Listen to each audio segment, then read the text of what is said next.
Hi everybody, I'm Kelly Posner, Principal Investigator for the Suicide Risk Assessment at Columbia University. I always have to start this presentation with a statement of disclosure, which is all of our original work was funded by the FDA, and my institution has had research support as part of efforts to help execute regulatory requests, and I have never had any personal compensation at any time. All right, well, we're here to discuss administration of this scale, but I always like to start with a few minutes on the public health story behind its use and why it's actually a good thing that we're doing it. And that begins with the fact that the field of medicine and even psychiatry has been challenged by a lack of clarity as to how to define suicidal occurrences. And corresponding to that, we've had no well-defined terminology, which very much cuts across research and clinical settings. So what happens is the same adverse event gets called 12 different things. Suicide attempt, not a suicide attempt, threat, gesture, and often the labels are negative, like manipulative, non-serious, but based on incorrect notions as to the relationship between seriousness and lethality. So somebody hears, oh, she only took 4 pills, we can't call that suicidal, when the data actually tells us something else. This will clearly have negative implications on how we manage. If we can't properly identify ideation and behavior, we certainly can't understand, manage, or treat it, no matter where we're trying to do so. This problem has had profound impact on our drug safety questions, but it even limits our confidence in epidemiological statistics, because if everybody's defining things differently, how can we compare across settings? In clinical trials, we can't interpret what we're needing to make sense of. So adverse events that should be called suicidal are missed, and things that are inappropriately called suicidal. Now, these next slides are examples of the problem that I'm talking about, and they come from the various RCTs that went into the FDA safety findings. And again, they reflect the problem. The first one says, patient attempted to hang himself with a rope. Investigator did not consider this a serious adverse event, but rather part of the personality disorder. So you see, suicidality was not indicated in that label. The overdose of 6 capsules was in fact intentional, yet called accidental overdose. This next one we call the slap heard round the world because it's been written a lot about. In fact, this scale about 2 years ago was on the front page of the New York Times because suicide assessment has become such a big issue. And this example was in there because it really tells the story. Somebody somewhere called a slap in the face a suicide attempt. Now, clearly a slap in the face should not be called a suicide attempt. And what it shows you is that it's not about drug companies or investigators covering things up, because it shouldn't be called that. It's about the fact that there's been no training or standardization in how to do this. Here's another one on the bottom. This is a schizophrenic, hit his head on the wall, explained it was like his thoughts were about to explode, inappropriately called suicide attempt. So that's the problem. What happens when we start to do something about it? Well, when we first applied a standardized approach, beginning with the antidepressants, it led to a 50% reduction in suicide attempts, a 50% reduction in the harm ratio, which shows you why we needed to do better. And that's consistent with findings that misclassification can lead to overestimation of true risk in this context. But even that's not enough, doing something systematic. And what I mean by that is all the previous trials, including psychiatry trials, have not been designed to answer the questions we needed answered. They weren't set up to assess for suicidality. So in the previous risk findings, we had to make the best sense of limited information. We had to rely on spontaneously generated adverse events.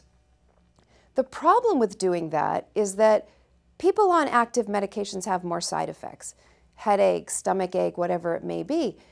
It may just be that an investigator had more contact with a subject because of increased side effects, and therefore more time to hear about suicidal occurrences, as opposed to it being a true difference in risk. And we have many analyses where when we have systematic data, we don't see the risk we see with adverse events. So the first thing we're doing here is avoiding false or misleading results. Now, this scale was actually first designed in a national trial to meet the need for something to track suicidality and look at change. It is the prospective counterpart of the system we developed for the FDA, which is why FDA and other agencies are often asking for its use whenever we have the luxury of collecting new data. It was developed by a number of leading experts. It's actually a collaboration with Beck's group. You may be familiar with their depression and suicide scales. It's evidence-based and it's low burden. It's got a very short administration time. But it uniquely assesses both behavior and ideation. Even when we do one of those large suicide studies and we can take as much time as we want, we have to do one measure of ideation, one of behavior. Nothing had really put them together. It's simply a 1 to 5 rating for suicidal ideation, from a wish to die through an active thought of killing oneself with plan and intent. It can be as little as 2 questions for ideation. So you say, have you wished you were dead or wished you could go to sleep and not wake up? Or have you actually had any thoughts of killing yourself? If the answer is no to both of those questions, there is no ideation, so you move on to behavior. Behavior covers the spectrum. It fixes the problems we've seen in the past. It gives you the definitions. It gives you the questions to ask to figure out what to call something. It's what we call semi-structured, and that means it's a flexible format. The questions are provided as helpful tools. It's not required to ask any or all of them, just enough to get the right answer. The most important thing is for you to gather enough information to decide if you should call something suicidal or not. So for example, if you say, have you made a suicide attempt? And the patient says, yes, I took 50 pills because I definitely wanted to die, you'll see in a few moments you have enough information to call that a suicide attempt, and you don't need to ask additional unnecessary questions. Sources of information. With questionnaires like this, you're encouraged to use any and all sources of information that inform your best answer. Typically, the subject gives you the best insight into their suicidality, but that's not always the case. Let's say a husband or wife of your subject calls you up and tells you about their husband or wife, your subject, being in the hospital. This is what they wrote in the suicide note.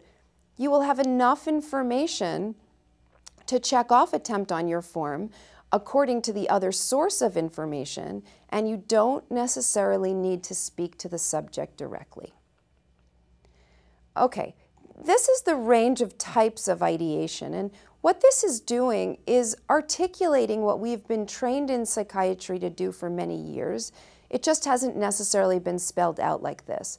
Once again, beginning with a wish to die, have you wished you were dead or wished you could go to sleep and not wake up? Or have you actually had any thoughts of killing yourself? Again, no to both of those questions, there is no ideation. You move on to behavior. However, if it's yes to the second question, have you actually had any thoughts of killing yourself? Then you ask 3, 4, and 5. Have you been thinking about how you might do this? Have you had these thoughts and had some intention of acting on them? Or have you started to work out or worked out the details of how to kill yourself? You can't have methods, intent, or plan if you don't have a thought of killing yourself. Those are subcategories of it. Now, once you determine if there is a thought, you ask a few follow-up questions about the most severe thought.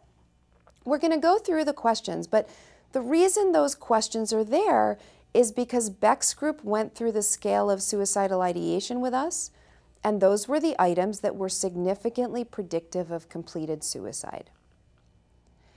So if there is a thought about the most severe, you say, how many times have you had these thoughts? When you have the thoughts, how long do they last? Can you stop thinking about killing yourself or wanting to die if you want to? Are there things, anyone or anything like family, religion, pain of death, that stopped you from wanting to die or thinking about committing suicide? And finally, what sorts of reasons did you have for thinking about wanting to die or killing yourself? Was it to end the pain or stop the way you were feeling? In other words, you couldn't go on living with how you were feeling. Or was it to get attention, revenge, or a reaction from others? Or both? And we know if somebody says it was to stop or end the pain, that's more serious than otherwise. So if they have more frequency, longer duration, less control, fewer deterrents, and it's to stop or end the pain, that's when we worry more, and that informs your clinical judgment. The other thing that informs your clinical management is, when do we go to the next step? Well, our guidance is when they have a 4 or 5, intent or plan an intent. That becomes particularly important in non-psychiatry trials. So for example, in obesity trials, there's an FDA guidance that says only when someone has a 4 or 5 is when you trigger referral to a mental health professional. And what we think that's doing is reducing a lot of unnecessary burden and exclusions from studies and walks to ERs. Okay, we're moving on to behavior. And the behavior section is driven by this definition of suicide attempt, which is a self-injurious act committed with at least some intent to die as a result of the act. First of all, it says self-injurious act. It doesn't say self-injury. There does not have to be any injury or harm, just the potential for it. So if a man puts a gun in his mouth and he pulls the trigger, and luckily the gun failed to fire, even though he wasn't hurt, that became a suicide attempt as soon as he pulled that trigger. There does not have to be physical injury. Then it says with at least some intent to die. Well, when people are feeling suicidal, they often have mixed motives. It just has to be that any part of them was doing this to end their life for us to call it a suicide attempt. So if 5% of them wanted to kill themselves and 95% wanted to make their girlfriend angry, that's what it gets called. It used to be somebody would say, did you want to kill yourself? The answer would be no, they'd move on. Very often with that second question, did any part of you want to kill yourself, you get a very different answer. And then it says, as a result of the act. That means the behavior and the intent must be linked. It must be the why, at least in part. Sometimes people cut because they're self-mutilating and they always have a background suicidal thought.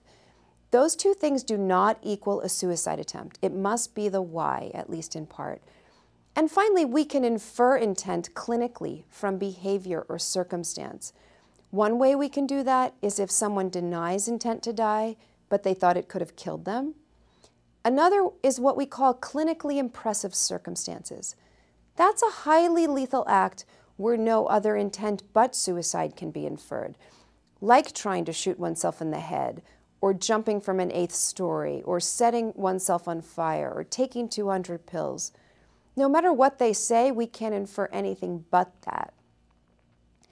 Now, the other important thing to note about what we call suicide attempts is, as soon as the first pill is swallowed, or the first scratch with a knife is made, even if they change their mind 2 seconds later, and you know logically it couldn't have hurt them yet, it doesn't matter. As soon as that pill has been swallowed or that scratch has been made, it's already become a suicide attempt.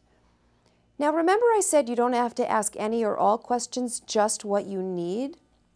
Well, it may be that a subject doesn't recognize something should be called a suicide attempt. So it may take you that second question. Have you done anything to harm yourself for you to even know that you have something to assess?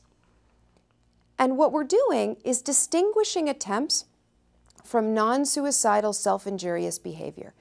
That's when they engage in the behavior purely 100% for reasons other than to end one's life. What we think of as self-mutilation, that's to relieve internal pain, feel better, feel something, or what we call affecting external circumstances. That's like if a man goes up to the roof because he believes people will feel sorry for him if they think he's suicidal. He actually has no intention of ending his life. He just wants to get sympathy from others. Well, if that man accidentally fell to his death, that's just what we would call it, an accidental death, because there was no suicidal intent associated with it. Okay, these are some cases from our hospital that we're going to go through together. The first one says, the patient wanted to escape from her mother's home. She researched lethal doses of ibuprofen. She took 6 ibuprofen pills and said she felt certain from her research that this amount was not enough to kill her. She stated she did not want to die, only to escape from her mother's home. She was taken to the hospital where her stomach was pumped and she was admitted to a psychiatric ward. Do you think that's a suicide attempt? Should we call that a suicide attempt? No, absolutely right. We shouldn't call that a suicide attempt. And there are a few important things to note about this case. All over this girl's record, it said suicide attempt. It wasn't until somebody took the time to ask the question why did you do it, that we got better, more reliable information. And we think that will always be the case. The other thing is, she also had suicide attempts, and she was very able to say, on these occasions I wanted to kill myself, but here I didn't. And the point is, you have to assess each occurrence independently. Don't assume if one thing was suicidal that the next thing will be, because they come together in the same patients. And it's very important for your outcomes or your risk assessment to know the difference between 4 suicide attempts and 1. Young woman following a fight with her boyfriend felt like she wanted to die, impulsively took a kitchen knife and made a superficial scratch to her wrist. Before she actually punctured the skin or bled, however, she changed her mind and stopped. Is that a suicide attempt? Yes, it is. Remember, as soon as that first scratch was made, it became a suicide attempt. Patient was feeling ignored. She went into the family kitchen where her mother and sister were talking. She took a knife out of the drawer and made a cut on her arm. She denied she wanted to die at all, not even a little, but just wanted them to pay attention to her. Right, that is not a suicide attempt. There is no suicidal intent associated with what she did. Patient cut her wrists after an argument with her boyfriend. Patient cut her wrists after an argument with her boyfriend. So there's not enough information in this case to answer the question. We know what she did, we just don't know why she did it. And both self-mutilation and suicidal behavior have stressors that precipitate them. So argument with boyfriend doesn't tell you anything. Had a big fight with her ex-husband, took 15 to 20 imipramine, went to the hospital, drank charcoal, unable to verbalize clear intent, but states she was well aware of the dangers of TCA overdose and the potential for death. So yes, we can call that a suicide attempt as well, because remember, you can infer it if they thought it could be lethal. Okay, now there's some other suicidal behaviors that are also important to assess. They just don't reach the threshold of an attempt. And the first one is called an interrupted attempt. That's when a person starts to take steps to end their life, but someone or something stops them. So they're on the ledge poised to jump, somebody grabs them back. She has a gun in her hand, somebody grabs it out of her hand.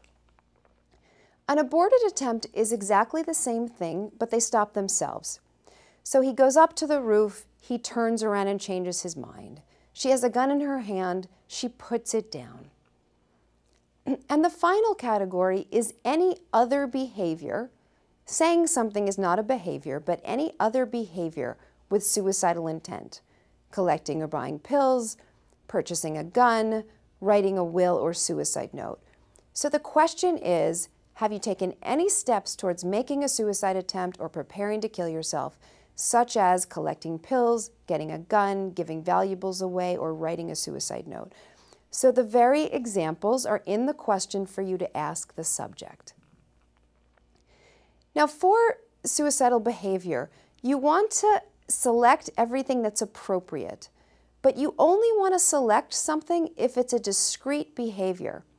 So for example, if somebody wrote a suicide note as part of an actual attempt, you wouldn't check off preparatory behavior and actual attempt because it was part of the actual attempt, and you don't want to overcount things.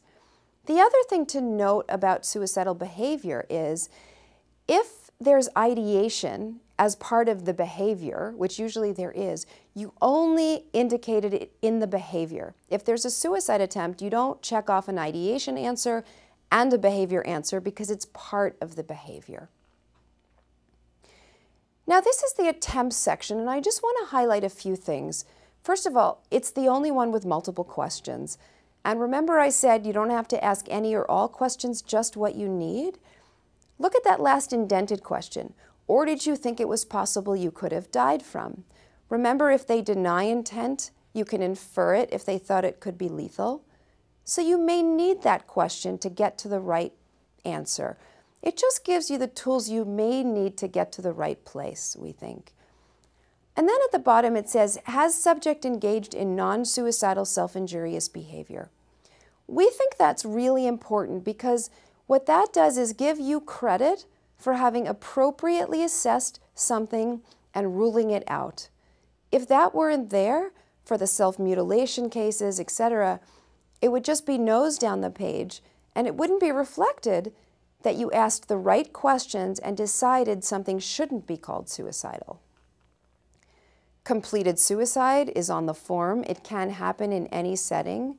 A similar example to the one I gave before, let's say a husband or wife of your subject calls you up and tells you about your subject's tragic suicide, or you may have medical examiner records. If you have enough information, that is what you would indicate. Lethality. We answer a lethality question for potential suicide attempts only. And if there was medical damage, we answer it in terms of what actually happened in terms of medical damage. Not what could have happened or should have happened, but what actually happened. This is the item. This is a compilation of the Beck Medical Lethality Rating Scale. This is a 0 through 5. 0 is no physical damage or very minor physical damage, e.g. surface scratches. So even a surface scratch can be a 0. 4 is severe physical damage, medical hospitalization, not psychiatric, because we're talking about medical damage here. But to circle the right answer, you need to ask one or two open-ended questions. So for example, if they cut, did it require a Band-Aid or a bandage? Did it bleed a little or profusely? Again, to be able to circle the right answer. Now, if there is no medical damage, like the gun that failed to fire, we answer one question about potential lethality. Another example where we would do that would be if somebody laid on the train tracks with an oncoming train, but they were pulled away before they were run over. As soon as they laid on those train tracks, by the way, that became an actual attempt, and both of those would be a 2. Behavior likely to result in death despite available medical care. Because if they had been run over by the train or the gun had not failed to fire, likely they would have died no matter what. Now on the form it says, if yes, please describe. What's the most important thing to write there or in your free text? What did they do and why did they do it? The pieces of evidence of why you did or didn't call something suicidal. Always remember to assess ideation and behavior independently. Don't assume if they deny ideation, they won't have behavior. There are people who think they've never had a suicidal thought in their life that will tell you they've made suicide attempts because they don't make the connection. Timeframes. The first time you do this in a new study, for behavior, you're capturing all lifetime occurrences, the total number of attempts ever, etc. But for ideation, we treat it a little bit differently because it would be hard to average a thought across a lifetime. It wouldn't be very representative. So the reference time point there is the time they were feeling the most suicidal. The time in your life you were feeling the most suicidal, did you wish you were dead, etc. And actually Beck's group finds that time frame to be the most predictive of completed suicide, so it seems to have the most clinical meaning.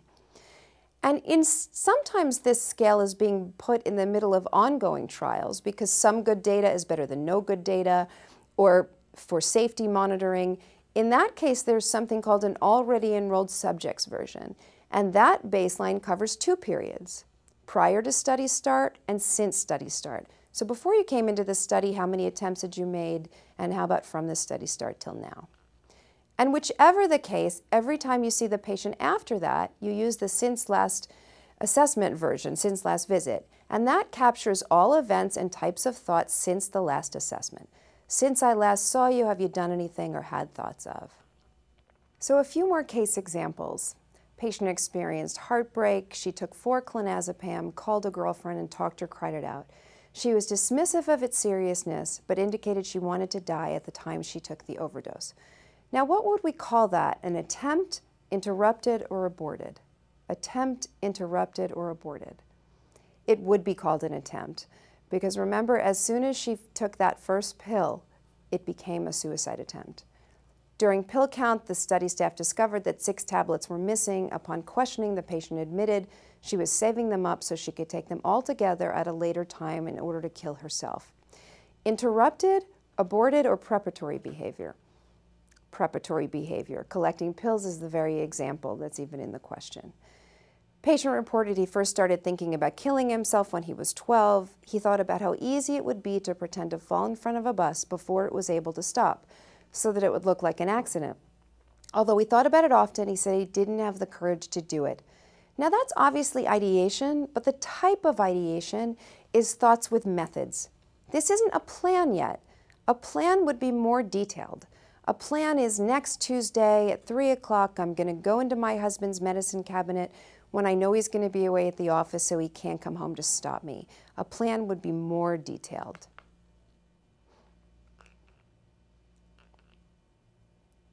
Now, one of my final points is that often in studies like this, we have depression rating scales, and they usually have a suicide item in them, and we say to ourselves, why isn't that enough? Why do we have to do more?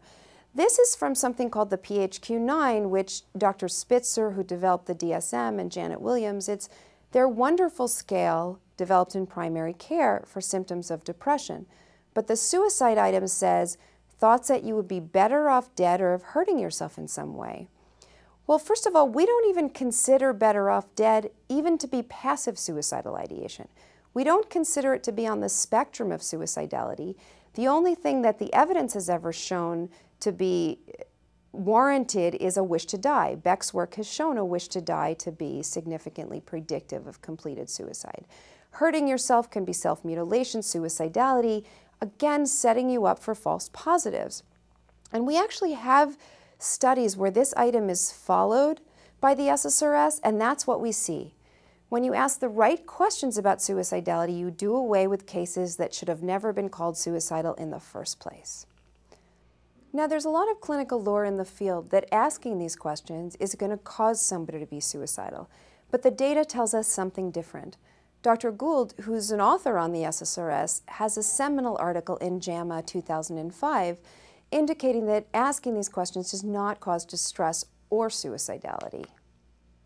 Now, this is my email. It's also on the front of your form, and I really encourage you to reach out if you have any questions about how to give the scale, what to call something. And these last few slides are just for your reference. This first one reflects all of the different types of indication where this scale has been used for quite a while, across all of psychiatry, but really across most of non-psychiatry as well. And this one shows you where it's being used clinically and internationally or about to be used. World Health Organization, Europe, best practices. It's about to go into the US Army, inpatients, outpatients, hospitals, emergency rooms, general medical, psychiatric, schools, college campuses, VAs, national organizations, the American CDC surveillance definitions are now the Columbia definitions, essentially. So to us, this is the very good news, because what this reflects, hopefully, is that we're all beginning to speak the same language, which will in turn, hopefully, also foster more precise communication. And in clinical trials, it's across all phases. It's over 90 languages, all types of interventions, but not just for safety, because if an intervention works, suicidality may be reduced, and it's nice to have something to document that. And it's also increasingly used to operationalize inclusion-exclusion. You know, in the past it used to say serious risk, acute risk, bad risk, and nobody knew what the heck that meant. So it's helping to operationalize that more. So on that note, that is the end of my formal presentation, and I thank you for your attention.